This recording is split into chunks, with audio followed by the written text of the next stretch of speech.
Today we're diving into The Long Walk, the 2025 adaptation of Stephen King's haunting early novel, directed by Francis Lawrence, the same guy who brought us The Hunger Games and I Am Legend. This isn't just another dystopian thriller. It's a brutal, emotional test of what it means to be human, and how far you'll go just to keep walking. So let's get into it.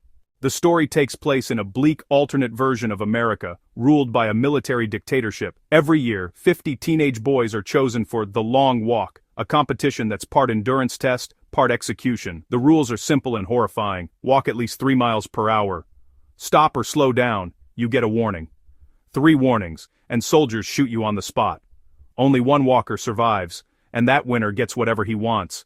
Fame, money, freedom, you name it.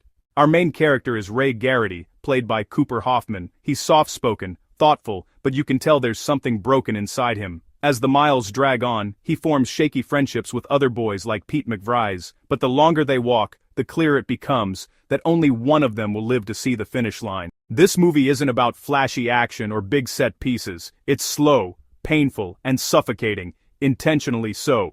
Francis Lawrence captures the monotony of walking mile after mile under a burning sun, the sound of boots scraping pavement, the soldiers' engines rumbling in the background. You can almost feel the exhaustion setting in. Cooper Hoffman delivers a haunting performance. He's not a typical dystopian hero. There's no rebellion, no uprising, just a young man trying to make sense of why he's even still walking. David Johnson as McVries brings warmth and humor, balancing the hopelessness with brief sparks of humanity.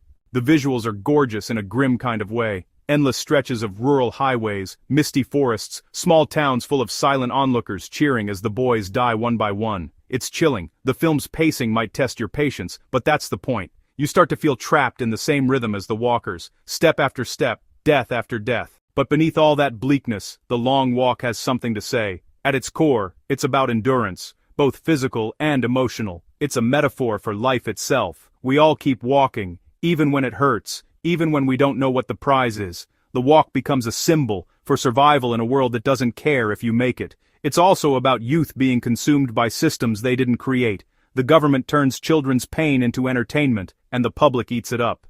Not unlike the way we consume reality TV or violent sports. King wrote this story decades ago, but it feels more relevant now than ever. The ending hits hard. Without spoiling too much, the film tweaks King's original version to focus more on sacrifice and rebellion, suggesting that victory in a corrupt system might mean refusing to play by its rules. The final scene is quiet, haunting, and beautifully tragic. You're left wondering, did anyone really win, or did the road just go on forever? Now, is it perfect? Not really. The film can feel a bit unrealistic at times, but most people probably just overlook it anyway, and if you're expecting non-stop action, this isn't it.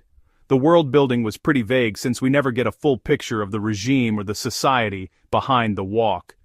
But honestly, that mystery adds to the nightmare. Overall, The Long Walk is a grim, meditative journey through exhaustion, fear, and fleeting friendship. It's not a crowd pleaser. It's a slow burn that crawls under your skin and stays there, and gives a beautiful message to young people that feel like they don't know where they belong in society.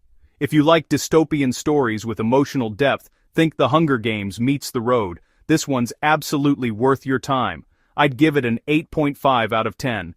Beautifully shot, powerfully acted, but definitely not for everyone. It's the kind of movie that leaves you sitting in silence when the credits roll, questioning not just the story, but yourself. What did you think of The Long Walk? Did the ending hit you, or did it feel too bleak?